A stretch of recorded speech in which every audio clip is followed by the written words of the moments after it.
Hello tout le monde, un live complètement improvisé et je vais être accompagnée d'une personne très spéciale dans mon cœur pour ce live.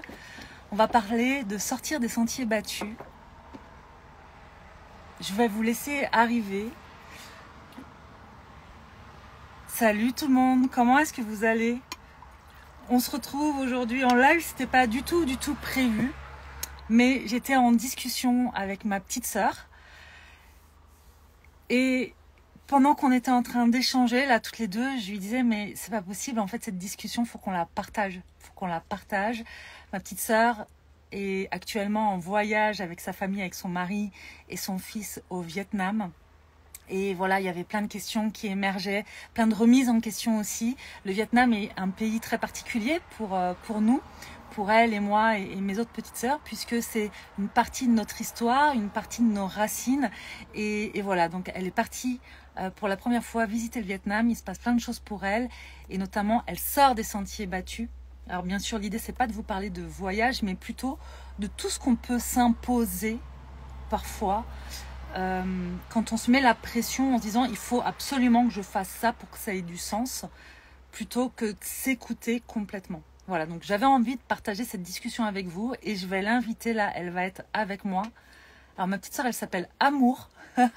Amour, si tu veux m'envoyer ton invitation, je vais te faire arriver là avec moi, ça y est. Hop là.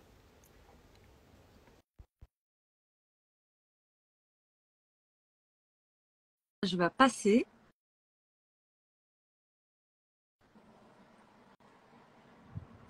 En attendant, salut tout le monde, dites-moi comment est-ce que vous allez aujourd'hui, faites-moi des petits émoticônes. Hello. Salut ma chérie. Tu m'entends bien? Écoute, on t'entend, dites-nous si le son pour vous c'est ok. Super. On t'entend, on t'entend. Je suis hyper contente que tu sois avec moi en live. Je sais que c'est la première fois Et en pour toi et plus, que c'est dans pas le si bus évident que à ça. Couchette, au Vietnam. Donc encore une grande découverte. C'est ça, c'est ça. Bravo Ah, tu pour m'as cette pris sur sortie de le zone de vif confort. après cette discussion. Ça te dit qu'on la partage? Bon, ok. Voilà, j'ai pas laissé le mental trop s'exprimer. Go, c'est parti. Je me laisse guider. Super, super.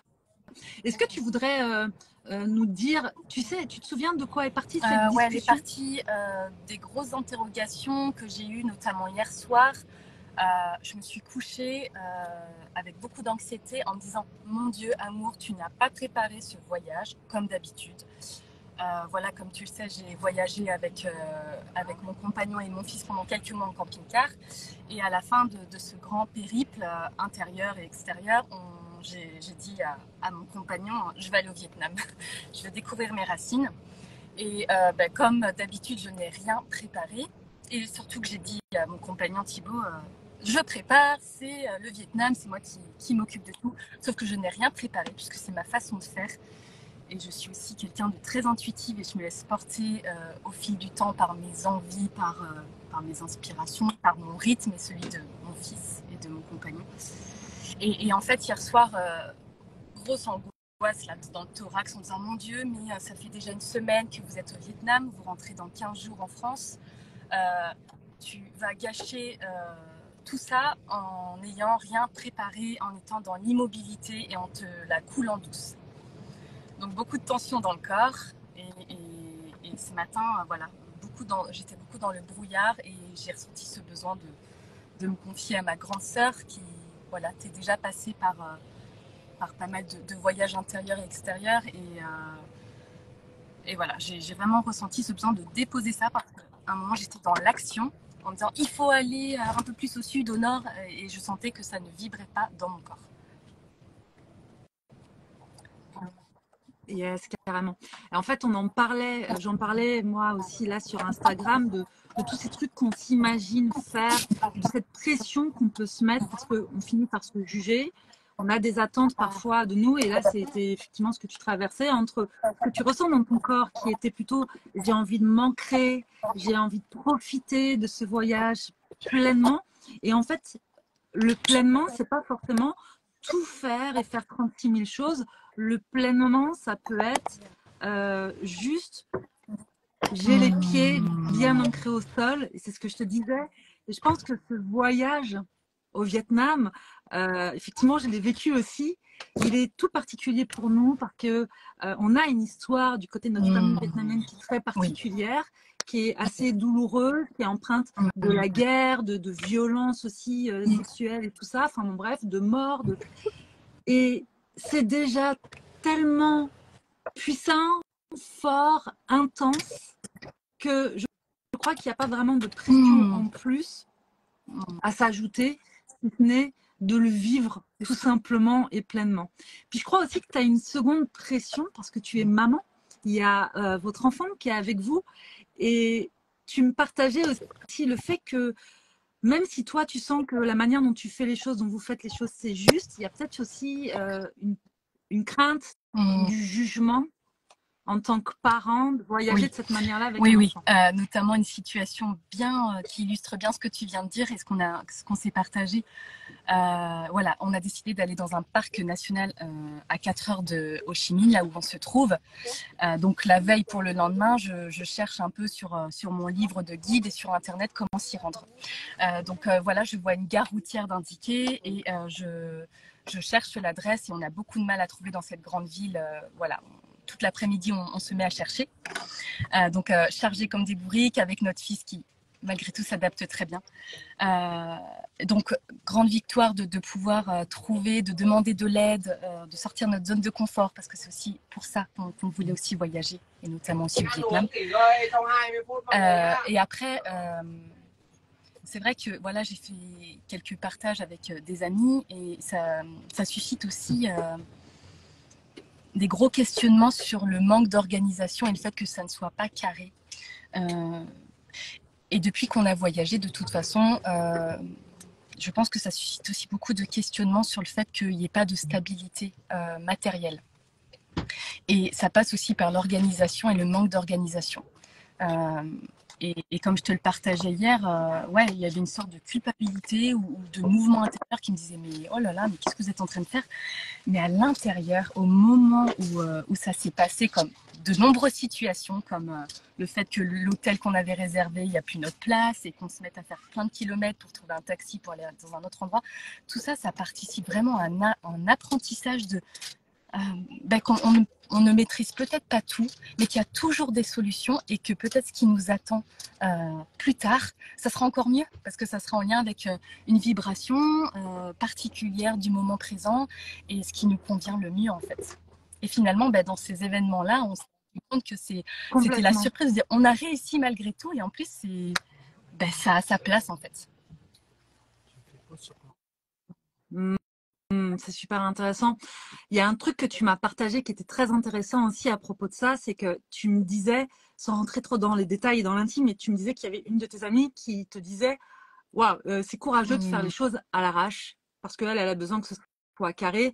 Et toi, tu te disais plutôt bah non, pour moi, c'est plutôt courageux de tout préparer, cadrer à l'avance. Et en fait, la notion de courage, c'est important de comprendre qu'on la met et on la situe là où ça nous arrange en fonction de ce qu'on vit et de ce qu'on projette en fait. Parce que certaines personnes vont se dire, ça demande du courage de sortir des sentiers battus, de faire différemment que le plus grand nombre. Pour d'autres, le courage, c'est justement d'être dans une forme de routine ou dans une organisation. En fait, dites-vous bien que le plus important, ce sera toujours de faire comme vous voulez. Et ce que je partageais à ma sœur, si je peux me permettre de partager ça, c'est parce que Amour me disait, parfois je peux me sentir jugée parce que j'ai peur de mal faire aussi pour notre fils. Alors déjà, je pense que c'est un merveilleux cadeau qu'elle offre à son enfant parce que c'est une expérience de vie assez incroyable. Et puis, surtout, je crois que là-dedans, le plus important, c'est de s'écouter soi et de faire en fonction de soi. Parce que peu importe ce que vous tenterez de faire, et ça, là, je m'adresse à tout le monde, peu importe que vous soyez dans les cases, hors des cases, que vous fassiez bien pour la majorité des gens ou pas, il y aura toujours des gens pour vous juger et il y aura toujours des gens qui ne vous apprécieront pas pour ce que vous faites et d'autres qui vous adoreront et qui vous aimeront exactement pour les mêmes choses. Donc, je lui disais, dis fuck à tout ça et fais exactement ce que tu veux, quand tu veux, dis ce que tu veux, quand tu veux, fais les choses comme ça. Et, Comment t'es par rapport à ça et là? si je peux me permettre, si quelque part ça brasse à l'intérieur, c'est que, enfin voilà, c'est qu'il y a un besoin d'affirmer ou il y a, voilà, il y a un remue intérieur. Mais finalement, enfin voilà, par rapport à ce que je t'ai partagé, par rapport à ça, toutes ces nombreuses questions, quoi, vous avez vendu la maison, vous partez avec votre fils, etc. pour voyager, mais pourquoi? Si ça brasse autant, c'est que parce que déjà, de par ses choix de sortir de sa zone de confort, on sort des sentiers battus et petit à petit, je dirais, à travers toutes ces expériences-là, il peut y avoir un certain ancrage dans ces prises de décision et de se dire, ben, j'ai le droit de douter, mais je laisse passer les doutes et toutes ces émotions qui en découlent pour ensuite continuer à avancer et continuer sur mon chemin. Quoi. On fait une petite pause. On fait une petite pause. Désolée. On sort du bus. Amour, elle me partageait aussi autre chose que j'ai envie de partager avec vous. C'était cette notion de mérite. Et juste, on va finir là-dessus avec Amour parce que je crois que tu viens d'arriver à destination, Amour. Tu me parlais, tu sais, de cette notion de mérite. Ce voyage, ça a été aussi un investissement en temps, en énergie, en argent. Et cette idée que pour le mériter, tu dois la rentabiliser en faisant plein de choses et tout ça. Et souvent, ça part aussi de cette estime qu'on a de nous-mêmes et de ce qu'on pense mériter ou pas et ce qu'on pense avoir le droit de s'offrir ou pas. Du coup, c'était vraiment intéressant. Je ne sais pas si tu vas pouvoir là en parler ou si tu as besoin de couper toi de ton côté. Désolée pour ce petit imprévu. Je peux répondre là sur le vif. J'aurai sûrement d'autres choses à rajouter plus tard, mais là sur le vif, ce que je peux répondre, c'est que oui, ça parle peut-être de l'estime qu'on a de soi. Et en fait, on est aussi dans une société ou dans des représentations, quand on y met du temps, de l'énergie, de l'apport financier, c'est comme si, ben voilà, dans ces injonctions aussi à la sueur de son front, il faut aussi le mériter. Et en fait, à travers nos échanges, comme je te l'ai dit, ça m'a vraiment rassurée, ça m'a allégée. Le petit argent de papa. Sur le fait que, en fait, c'est pas parce que c'est loin, que ça demande du temps, de l'énergie et de l'argent, qu'on doit absolument faire de la quantité. Et que finalement, comme on se disait, la qualité, l'ancrage, le moment présent, en tout cas de cheminer vers... mais là, on est là, on bouge pas beaucoup, mais la vibration, elle est là, les moments sont là, et cet ancrage, c'est ça qui compte. Et même si ça aurait pu se faire à 10 km de chez soi, ou en France ou ailleurs, là, pour l'instant, en tout cas nous concernant, et comme beaucoup d'autres gens, ça va être sur des terres bien particulières, parce qu'il y a une vibration, une histoire. Et c'est pas grave s'il y a peut-être 300 km à la ronde ou 10 km à la ronde de fait. Et c'est pas parce qu'on fait autant de kilomètres et voilà, comme je disais, qu'on déploie beaucoup d'énergie qu'on doit vraiment faire tous les repas. L'essentiel, c'est d'aller là où ça nous appelle, là où par rapport à nos capacités aussi physiques, émotionnelles, énergétiques, financières. C'est de s'écouter en fait. C'est pas forcément de répondre à ces injonctions de oui, mais on a dit qu'au sud, au nord du pays, c'est ça qu'il fallait faire. C'est pas parce que c'est marqué dans les livres que ça vibre pour soi. Complètement. Il y a deux choses. Déjà, il y a une différence entre il faut faire et j'ai envie de faire ça comme ça parce que c'est ça qui me correspond mieux. Et puis, ça parlait d'un truc, merde, je l'ai avalé. Tant pis. Il y a cette, oui, qualité versus quantité. C'est pas parce que vous allez remplir vos espaces de plein de trucs que vous allez vivre une expérience de qualité pour vous. Vivre une expérience de qualité, créer la vie qu'on désire, ça va être très simple. Ça va être comment votre corps il se sent là-dedans. Parce que notre mental nous raconte beaucoup de merde aussi. Hein, il nous raconte plein d'histoires en fonction de toutes les injonctions, en fonction de toutes les croyances, en fonction de la pression qu'on se met, ça nous raconte plein de merde. Et le seul endroit là qui dit toujours la vérité, c'est votre corps. C'est notre corps, comment on se sent dans notre corps. Et amour, ma petite sœur là, elle me partageait, ok, je crois qu'il faut que je fasse plein de trucs et tout, mais en fait, ça me crée de la tension, je me sens un peu fatiguée. Alors qu'en fait, il y a un appel pour toi là d'ancrage très très fort au Vietnam et d'être un peu plus peut-être dans l'immobilité, dans l'accueil en réalité. C'est ce processus-là, et effectivement, c'est loin, ça demande du temps, de l'énergie, mais ça devait se faire ici et pas ailleurs, de par voilà, nos racines et par rapport à notre rythme. Et comme tu disais, de remplir les espaces, ça ne vibre pas en fait. Ou alors d'organiser de A à Z, c'est sûr que ça peut apporter du confort, mais là aujourd'hui, dans ce voyage, surtout intérieur, c'est de quoi j'ai envie là en fait. Où sont nos besoins? Et c'est ça qui compte. C'est ça. Ouais. Il y a déjà tellement de mouvements dans ce que tu es en train de vivre, il y a déjà tellement de mouvements intérieurs. Et ça, je suis sûre que peu importe que ce soit à travers le voyage ou pas, je suis sûre que ça peut résonner aussi pour vous. C'est que quand vous êtes dans des périodes où ça brasse à l'intérieur, où vous vivez des expériences qui sont déjà intenses, acceptez le fait que ça, déjà, ça crée énormément de mouvements à l'intérieur et que vous n'avez pas besoin de vous agiter dans tous les sens à l'extérieur. Au contraire, il faut des temps de digestion et d'intégration.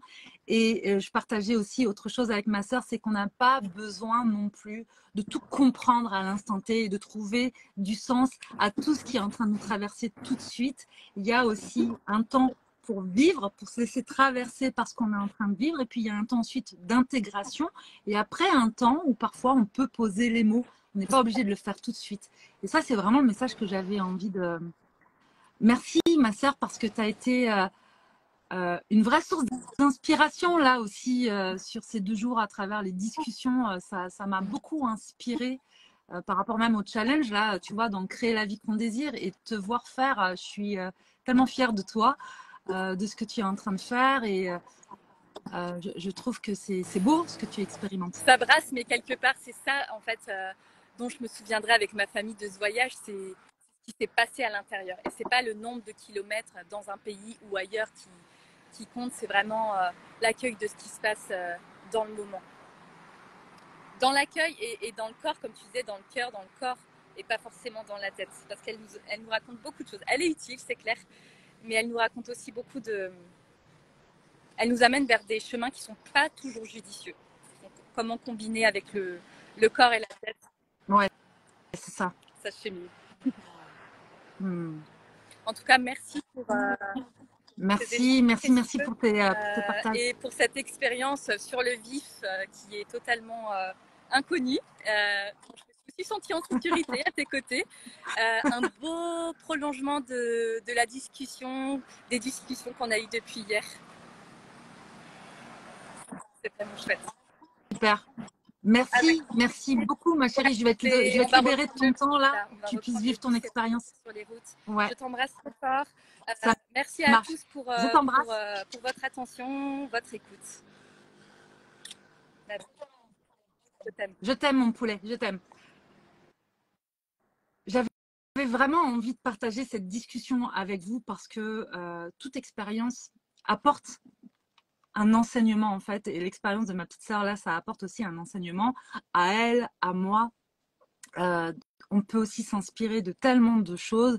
Et pourquoi j'avais envie de partager ça? Parce que c'est vraiment dans le thème de tout ce que je vous partage en ce moment et de ce que j'ai à cœur de vous partager aussi à travers le challenge se créer la vie qu'on désire. Parce que se créer la vie qu'on désire, c'est pas une recette magique, c'est pas un plan fait pour tout le monde. Parce qu'on est tous différents et ce qui résonne pour vous, ce ne sera pas forcément la même chose pour moi, mais ce qui est hyper important, c'est de pouvoir écouter ce qui est en vous, d'accepter le fait que probablement ça va vous demander parfois un peu de courage pour sortir des sentiers battus parce que peut-être que c'est par là que ça va se passer pour vous et que c'est pas grave si ça rentre pas dans une norme et si c'est pas grave si la plupart ne vous comprennent pas parce que la seule chose qui va compter c'est que vous soyez bien avec vous-même, que votre corps puisse se détendre, que vous puissiez vous sentir bien, même d'ailleurs s'il y a des moments de friction, des moments de fatigue, des moments d'incompréhension,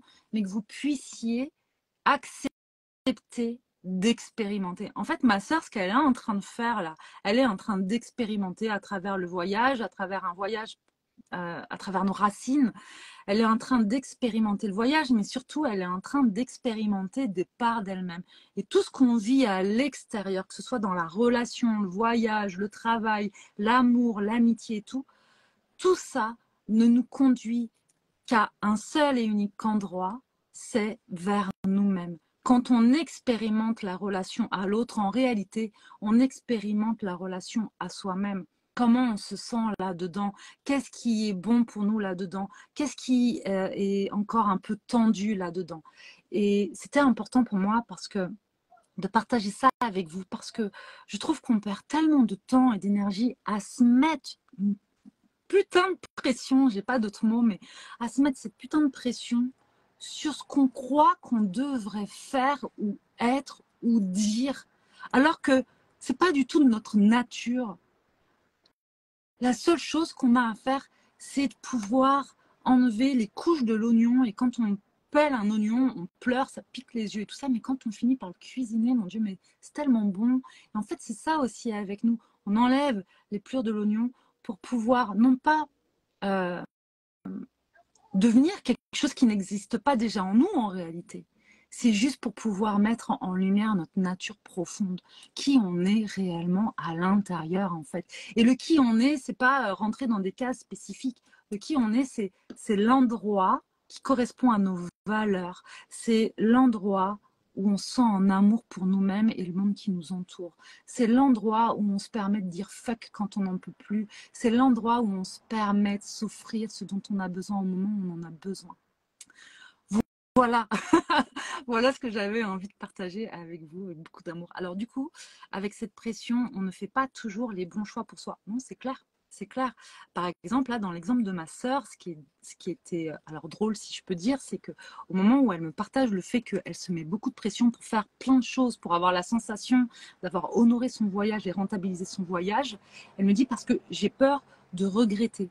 Et en fait, ce qui est fou, c'est que comme ça partait d'un espace de peur, elle était en train de s'agiter dans tous les sens. Et c'est parce qu'elle était en train de s'agiter dans tous les sens qu'elle était en train de mettre en place exactement ce qu'elle tentait de fuir. C'est-à-dire passer un peu à côté du truc en se mettant la pression. D'accord? Et je pense que c'est cette pression qui aurait pu donner un goût amer à tout ça. Voilà. Alors qu'en fait, juste vivre le truc comme ça, son voyage, sans vraiment d'attente et de pression, et juste en se disant, ok, je vais accueillir ce qui se présente à moi, et surtout, je vais être à l'écoute de moi, mais ça, c'est juste. Et on avait un exemple très parlant par rapport à ça qu'on se partageait, c'est que quand on est parti, par exemple, en Norvège, en camping-car avec Sébastien, on a fait beaucoup de kilomètres. Et en fait, on n'est pas remonté jusqu'en haut, on a fait une partie de la Norvège, on n'est pas resté très longtemps pour tous ces kilomètres, cet argent dépensé et tout ça. Puis quand on en a eu marre, quand on a senti que ça vibrait plus pour nous, on est redescendu et puis c'est tout. Puis il y a des gens qui nous ont dit, ah, tout ça pour ça. Ah, mais déjà, mais en fait, nous, on a vécu exactement ce qu'on avait à vivre. On, on a, en plus, ce voyage, là, tout le temps où on est monté, ça a été vraiment un voyage aussi intérieur où on a eu des grosses remises en question et tout ça. Et ça nous a fait sortir de notre zone de confort. On a appris plein de choses sur nous, sur notre couple. Bref, on a vécu ce qu'on avait à vivre et on a pris ce qui était bon pour nous. À partir du moment où c'était plus OK, on a changé. Et je crois que il y a plein de personnes qui peuvent m'envoyer des messages en me disant je sais pas, je comprends pas, je me sens enfermée. Pourquoi? Parce que en fait, parfois, on s'interdit de bouger en se disant que bah non, on n'a pas fait tout ça pour rien, donc on doit être plus persévérant, on doit se bloquer. Enfin, voilà. Non. Écoutez vos désirs. Expérimentez. Même si ça vibre que pour une semaine, en fait. C'est une semaine qui sera importante où vous allez expérimenter des choses qui vous amèneront peut-être vers. Sébastien nous fait un bon sonore en même temps, qui nous apporteront peut-être d'autres choses. Mais chaque pas que vous faites, même si parfois vous vous sentez perdu, chaque pas que vous faites vous amène à l'endroit où vous devez vous trouver de toute façon. Voilà, c'est ça que j'ai envie de vous dire. Je me réjouis tellement de ce challenge-là qu'on est en train de vous proposer. Rejoignez-nous, inscrivez-vous. D'ailleurs, je crois que combien de personnes on est là? Alors, live. Sébastien va nous dire combien de personnes vous êtes là déjà à nous avoir rejoints dans cette aventure. 390. Vous êtes 390 personnes, c'est juste fou. Ça va être le feu parce que c'est vraiment cette notion de tribu là, toute cette énergie qu'on va partager ensemble, ça va être magnifique, ça va être magnifique et ça va impulser des choses, c'est certain, ça va impulser des choses en vous et autour de vous. Donc je me réjouis, c'est très bientôt, on va commencer le 28 tous ensemble, ça va être en ligne, il y aura des replays, je le répète parce que vous me posez la question. Si ce n'est pas encore fait, inscrivez-vous, il y a le lien dans la bio, il y a le lien sur notre site internet somasoi.com. Si vous ne trouvez pas, vous ne prenez pas la tête, vous m'envoyez un message privé et je vous envoie le lien en direct. Voilà, merci pour votre présence. Je vous embrasse. Merci à ma petite sœur encore d'avoir partagé son temps avec nous pendant cette période-là qui est toute particulière pour elle. Je vous envoie plein d'amour et surtout, je vous invite à marcher avec grâce au milieu du chaos et à cheminer sur votre chemin de la manière qui est juste pour vous, même si ça semble farfelu aux autres. Voilà. Vivez. Ressentez comme vous voulez, comme ça vous ressemble. Faites, dites et pensez ce que vous voulez au moment où ça vibre pour vous. Du moment que vous êtes dans le respect de vous-même et de l'extérieur et que vous ne faites du mal à personne, permettez-vous, osez être vous-même. Voilà, c'est d'ailleurs le titre d'une des masterclass du challenge.